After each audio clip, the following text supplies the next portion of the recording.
E aí, meus amigos, tudo bem com vocês? Nesse vídeo eu vou te dar 5 dicas para você diminuir a formação de saburra lingual. Se você ainda não sabe, saburra lingual é o nome que a gente dá para aquela camada branca, amarelada, que fica formando ali em cima da nossa língua. E a saburra lingual, ela de longe, ela assim, é uma das causas mais frequentes de halitose no mundo, né? A gente que trabalha com isso, atendendo pacientes no dia a dia, de 15, 20, 25 pacientes que sofrem com halitose no dia a dia, a gente tem assim uma plena noção do quanto é importante o papel da saburra lingual na gênese, né, na formação do mau hálito. Nós sabemos que existem, né, se você for pesquisar aí, mais de 80 causas que podem gerar um mau hálito, mas a saburra lingual, ela tem um papel ali importantíssimo no dia a dia, a gente acaba lidando muito com a saburra. Além de provocar mau hálito, a saburra lingual, ela pode fazer com que você sinta gosto ruim na boca, então você pode sentir um gosto amargo, um gosto azedo, um gosto podre, ou mesmo um gosto metálico ou salgado. É sempre um gosto desagradável que pode ser percebido por conta do excesso daquela camada que está formando na sua língua. Se não bastasse a saburra lingual provocar mau hálito, né, provocar a sensação de gosto ruim na boca, ela ainda pode favorecer o acúmulo de cásios, que são aquelas bolinhas com mau cheiro que formam lá nas suas amígdalas, né, naqueles buraquinhos, nas criptas das amígdalas. E além disso, os cientistas já mostraram também que a saburra lingual, ela está relacionada com uma série de problemas de saúde, né? Quem tem excesso de saburra lingual está mais sujeito a ter doenças nas gengivas, porque a saburra lingual é um acúmulo de bactérias, né? Não é tão difícil de entender o motivo. A saburra lingual também é o ambiente propício para o H. pylori, aquela bactéria que dá gastrite, né? Então, essa bactéria ela se multiplica ali no ambiente da saburra lingual, no dia a dia você vai engolindo isso até ela chegar com o que a gente chama de carga viral, né? Numa quantidade que ela consegue gerar ali uma doença no seu estômago. A saburra lingual está relacionada a alguns tipos de pneumonia e até existe relação de complicações na gravidez, parto prematuro, aborto, por conta do excesso de saburra lingual.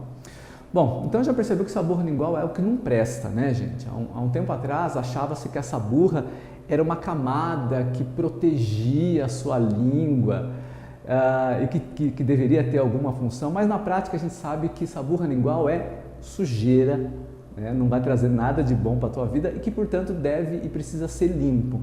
Mas se a gente conseguir fazer com que a saburra lingual forme menos, você vai ter menos saburra para limpar. Então, esse vídeo é a respeito disso, tá? Eu vou te dar 5 dicas para a gente tentar fazer com que a saburra lingual forme menos. Formando menos, você está menos sujeito a todos os problemas que a saburra pode provocar na sua saúde, tá? Então vamos lá, vamos para 5 dicas para a gente tentar eliminar essa formação excessiva de saburra lingual. Dica número 1, não deixe sua boca ficar seca. Nunca. Se você me perguntar, doutor, qual é o principal fator que pode fazer com que a saburra lingual aumente? Qual é o principal motivo pelo qual a saburra lingual começa a formar em excesso? Queda na salivação, tá? Então, qualquer fator que possa fazer com que sua salivação diminua, isso vai favorecer o acúmulo de saburra lingual. E o que você pode fazer para evitar essa secura bucal, evitar que a sua saliva piore e, consequentemente, que a saburra aumente? A primeira coisa a ser feita é tomar muita água, gente. Praticamente todos os dias eu pego algum paciente no consultório com um problema na saliva, com um problema salivar, e que acabou, por conta disso, desenvolvendo um excesso de saburra lingual, que acabou ficando com gosto ruim na boca, ficando com hálito ruim. E a causa, o motivo principal disso era simplesmente porque a pessoa ao longo da vida teve uma ingesta ruim de água, ela tomava pouca água, ela nunca se hidratou muito bem, né? Então, primeira coisa, tome, gente, 2 litros de água por dia, mesmo que você não sinta sede. Entenda que a água é insubstituível, não adianta você tomar suco, não adianta você tomar refrigerante, né? Você precisa, além desses outros líquidos, sim, que você pode e até deve tomar no dia a dia, desde que sejam saudáveis, né? A gente não está falando dos refrigerantes, né? De sucos, por exemplo. Mas se manter bem hidratado, principalmente consumindo muita água, é uma condição assim fundamental para você produzir uma saliva de boa qualidade. Também é importante você estimular a salivação, né? Qualquer alimento que você tenha que mastigar de fato, por exemplo, uma maçã, né, que você coloca na boca e precisa mastigar ali durante um tempo, você está estimulando essa salivação de forma natural. Se for um alimento ácido, se for um alimento azedinho, melhor ainda, né? A gente volta para a maçã é relativamente ácida, né? Então, quando você come alguma coisa que estimula, que é azedinho, você estimula naturalmente a sua salivação. Isso, aliado a uma boa ingesta de água, pode fazer com que muita gente corrija a sua salivação, tenha uma saliva de boa qualidade no dia a dia. É claro que existem casos complicados, casos em que o paciente precisa fazer alguma terapia, né? A salivação pode ser corrigida através de estímulo elétrico, né? Com TENS, é aquele aparelhinho que usa para dar uns choquinhos, que o pessoal da fisioterapia utiliza. Existe a possibilidade de você usar laser, né, uma fotoestimulação para ativar essas estruturas da glândula salivar. E existe tratamento medicamentoso também, existem remédios que você pode ir ao médico, ter uma receita, comprar esse remédio para melhorar a sua salivação. Mas nada disso funciona se você não estiver bem hidratado, se você não estiver tomando pelo menos 2 litros de água por dia. Dica número 2. Preserve a sua mucosa oral. Complicadinho, né? Vamos entender isso. A mucosa oral, essa pele que reveste a boca, a gente está falando de gengiva, de bochecha, né? Dessa parte interna da boca. Essa mucosa oral, se ela for agredida de alguma forma, ela vai descamar. Você vai ter células mortas descamando em excesso ali. O processo de descamação na nossa pele e na mucosa, ele é um processo natural, acontece em condições normais, essa renovação do epitélio. Mas se essa mucosa, se essa pele for agredida por algum motivo, ela vai descamar mais. Não acontece isso quando você sofre uma queimadura no sol por conta de raio ultravioleta, né? Você se queima ali no sol, o que essa pele faz? Ela descama. Aquela pele aquela camada que foi agredida pelos raios ultravioleta do sol, você vai descamar. E na boca existem fatores que irritam a mucosa oral, fazendo com que descame mais células mortas. E qual a importância disso? A maior parte do peso seco da saburra lingual, ou seja, se você raspar a saburra de alguém e deixar secar, uma boa parte desse peso são células mortas, são células descamadas. Então, é um ingrediente muito importante da saburra, né? Então, por exemplo, toda vez que você usa um enxaguante bucal com álcool, você está agredindo a mucosa oral, você está agredindo quimicamente mesmo aquela região. O que vai acontecer com essa mucosa? Ela vai descamar mais, né? E se você não tiver muita saliva, uma saliva bem aguadinha, bem fininha para você engolir essas células mortas, que é um processo de autolimpeza, elas vão grudar no meio do caminho, vão grudar na sua língua, vão grudar nos buraquinhos das amígdalas, formando cásios, né? Então, aumentar essas células descamadas através de uma irritação nunca é uma boa ideia. O que pode irritar a mucosa oral? Cigarro de qualquer tipo, tabaco, maconha, narguile, qualquer tipo de fumaça que você inalar vai irritar essa mucosa oral, que vai descamar mais. Enxaguantes bucais sem álcool. Enxaguantes bucais, não apenas os com álcool, mas se ele tiver um sabor muito intenso, com muitos óleos aromáticos, por exemplo, eles agridem a mucosa oral. Basta você colocar na boca, gente, se a sensação não for agradável, você sentir que aquilo está irritando, está queimando, não precisa ter álcool na formulação. Ele está agredindo a sua mucosa oral e ela vai reagir, aumentando o processo de descamação. Bebida alcoólica, principalmente bebidas destiladas, também irritam a mucosa oral. Então são coisas que você tem que evitar no dia a dia, para que evite, né, ter esse excesso de descamação e, consequentemente, aumente a saburra lingual. A gente voltando um pouquinho na dica que eu falei antes, da questão da saliva, uma mucosa oral ressecada, ela descama mais. Então, aumentar a sua salivação, manter a sua boca sempre bem hidratadinha, também é uma maneira de você proteger a mucosa oral para evitar esse processo de desidratação. É claro, né, gente, um aparelho ortodôntico que fica raspando a mucosa aumenta a descamação, uma prótese que tem uma partinha que está machucando, que está arranhando a boca também aumenta. Então é importante a gente evitar esses fatores para preservar essa mucosa, evitar um processo de descamação e evitar que essa burra lingual aumente muito. Agora a nossa terceira dica, gotejamento pós-nasal, aquela secreção, aquele excesso de muco que vem da parte de cima, né, que vem aqui da cavidade nasal e escorre e vai lá para a base da nossa língua. A gente tende a acreditar que a nossa língua é plana, mas a nossa língua ela tem o formato da letra C, né? E essa parte aqui, mais do fundo da língua, ela fica lá em contato com a garganta lá no fundo, tá? Então esse material que escorre, né, esse excesso de muco que vai escorrer aqui da parte de cima, ele vai se depositar ali. E as bactérias do mau hálito, as bactérias que estão presentes ali nessa burra lingual, né, elas vão usar esse material que está vindo, essa sujeira que está caindo lá do andar de cima, para obter energia e vai ser um ambiente ainda mais propício para elas se multiplicarem. Então, em pessoas que têm rinite, em quem tem sinusite, em pessoas alérgicas, elas vão ter essa tendência maior a ter essa secreção nasal que vai escorrer para a base da língua.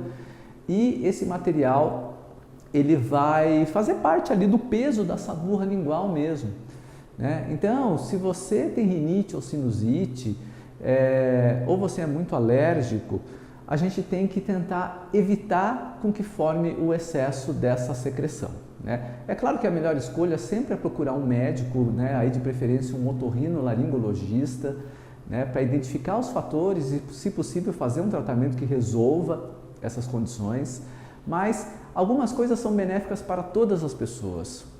Tomar muita água, porque muita água faz com que esse muco, essa secreção fique mais fluida, mais aguadinha. É mais fácil de ocorrer uma autolimpeza, de você acabar engolindo isso naturalmente, né? Lavar o nariz com soro fisiológico, gente, ter esse hábito de 3 vezes por dia, pegar o soro fisiológico e lavar ali o nariz. Isso elimina os irritantes que tem na mucosa nasal e naturalmente vai formar menos secreção, vindo menos sujeira do andar de cima para parar ali em cima da sua língua. Naturalmente isso pode fazer com que diminua a formação dessa burra lingual. Agora a nossa quarta dica, e talvez essa seja a dica mais curiosa, mais inusitada: tome sol. E por que isso é importante? Quando você toma sol, você ativa a provitamina D que está armazenada na sua pele, né? A vitamina D é uma das vitaminas que você não ingere ela pronta para ela funcionar no seu organismo. Você ingere substâncias que vão se transformar em vitamina D, né? Essas substâncias elas passam por uma série de reações ali no seu organismo, no seu fígado, no seu rim, e depois elas ficam armazenadas na pele. E quando você toma sol, essa provitamina D ela se converte em vitamina D e aí sim ela está pronta para o uso. E a vitamina D ela tem 2 papéis importantíssimos em relação a essa burra lingual. Primeiro, que quando você tem uma carência de vitamina D, você acaba tendo um processo de descamação epitelial aumentado. A vitamina D ela tem um papel muito importante nessa questão da descamação epitelial, inclusive do epitélio da mucosa oral, do epitélio que reveste a boca, né? Se muitas células descamarem, muitas células vão parar em cima da sua língua e você vai ter muita essa burra. Mas a vitamina D ela também tem um papel importante na síntese da saliva. Indivíduos com carência de vitamina D, eles não produzem uma saliva na quantidade correta, saliva de boa qualidade. Então isso aí pode interferir sim na sua produção de saliva. E às vezes você toma muita água, faz tudo direitinho, estimula a sua salivação com alimentos líquidos, mas a carência de vitamina D não deixa esse motorzinho funcionar direito né? E uma coisa muito básica, né, gente? A gente tem sol de graça para todo mundo, né? Aqui no Brasil a gente tem um sol para cada um praticamente, tá? É claro que é uma brincadeira, né? Mas é importante você tomar sol no horário certo, evitar aquele sol escaldante do meio-dia, aquele sol do início da manhã, do início da tarde, né? Hoje em dia as pessoas, principalmente em grandes centros, elas ficam trancadas dentro de casa, né? Elas trabalham, acordam de manhã, entram no carro, vão para o escritório ou vão lá para o local de trabalho e a gente acaba se expondo muito pouco ao sol. Então a quantidade de pessoas com deficiência, uma deficiência leve de vitamina D, não precisa ser uma deficiência grave que vai gerar doença, né? Mas uma deficiência leve de vitamina D, ela é muito comum na sociedade atualmente, principalmente porque as pessoas não tomam sol.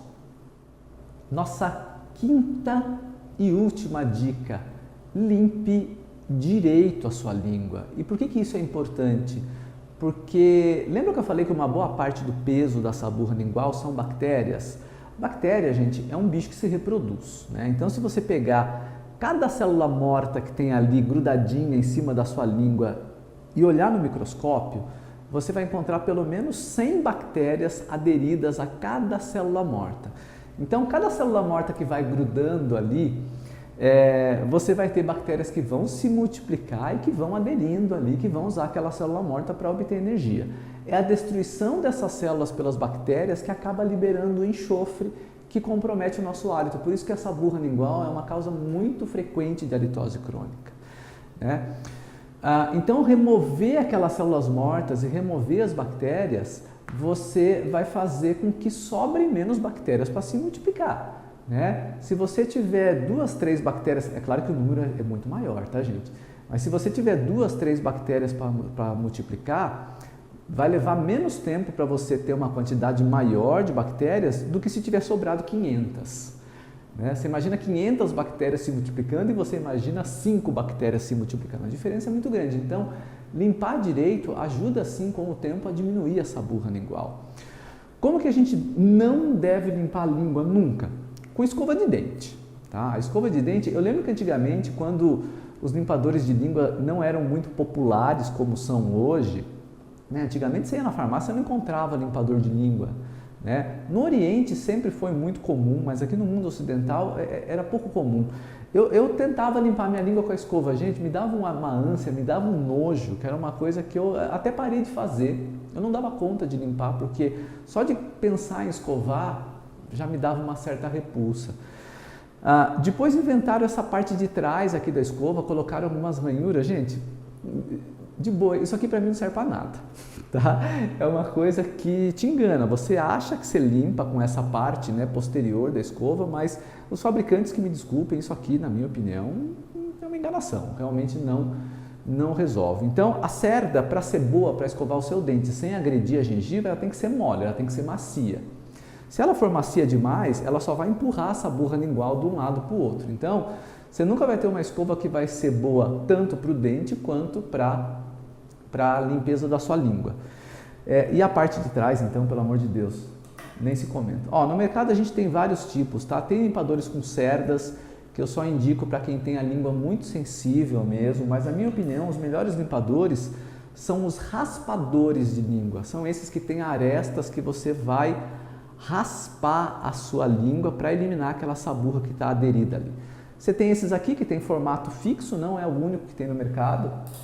E você tem esses aqui que você pode alterar o formato de acordo com a anatomia da sua língua, né? Uma língua é diferente da outra, né? Imagina que uma língua de uma criança seja muito diferente de um adulto de 1,80 m de altura, né, gente? Mas o mais importante é limpar e limpar direito. Dependendo da anatomia da sua língua, a língua não é uma superfície lisa, né? Ela tem um monte de pelinho ali, tá? Que são papilas foliadas, que lembram folhas, por isso que é o nome. Tá? E a saburra lingual, essas células mortas, essas bactérias, elas vão se depositando no meio dessas papilas foliadas e depois, num certo volume, até em cima. É como se você tivesse que limpar um tapete felpudo, é muito mais difícil que limpar uma superfície lisa. Em algumas pessoas que têm muita saburra lingual, mesmo com raspador de língua, o paciente fala: nossa, doutor, não dou conta de limpar. Primeiro que pode ter algum desses fatores atrapalhando, fazendo com que forme muita saburra, né? Muita descamação, pouca saliva, gotejamento pós-nasal, deficiência de vitamina D, né? E às vezes a pessoa precisa de uma ajuda extra, além do raspador de língua. Aí é legal a gente usar esses sprays, que são substâncias químicas mesmo, que você borrifa na língua antes de limpar. Esse aqui é o da marca Alité, depois eu vou deixar o link aí na descrição do vídeo, se alguém quiser.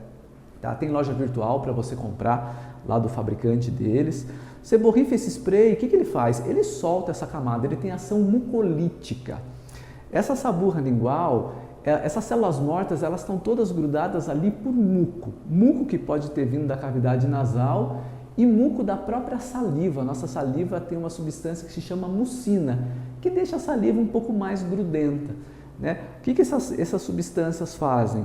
Elas dissolvem esse muco, então dá uma desagregada ali na saburra lingual, ela fica mais mole, fica mais fácil de limpar. Então terminou de escovar os dentes, você dá 2, 3 borrifadinhas do spray, aguarda 20 segundos, que é o tempo que o fabricante diz que leva para agir, e aí você pega um limpador de língua, qualquer um deles que você se adapte melhor, e faz ali uma boa limpeza, você vai perceber que a língua vai ficar mais vermelhinha. Esse spray especificamente, ele tem uma ação antisséptica, né? Então ele também, você borrifou ali, já começa a matar bactérias, né? Lembrando que quanto menos bactérias sobrar ali, melhor, porque as bactérias vão se reproduzir menos e aí você vai acabar tendo menos saburra lingual. Olha, aplica essas dicas aí no seu dia a dia, começa a fazer, começa a tomar muita água, toma sol, para pensar se tem alguma coisa que está irritando a sua mucosa oral, se tiver alguma coisa, toma uma atitude, evita com que isso aconteça, né? E começa a limpar a língua direito 3 vezes por dia, depois das escovações. Isso no mínimo vai ser super benéfico para a sua saúde, porque na introdução do vídeo eu já te expliquei que a saburra lingual não presta, né? Ela está relacionada com mau hálito, com cásios e com vários problemas de saúde, né? Eu tenho certeza que você vai ser beneficiado. Agora é a hora de sair da parte teórica e ir para a prática para resolver isso e cuidar melhor da sua saúde, né, gente? A nossa saúde é um bem importantíssimo para a gente, tá bom? Um abraço, a gente se vê no próximo vídeo, até mais.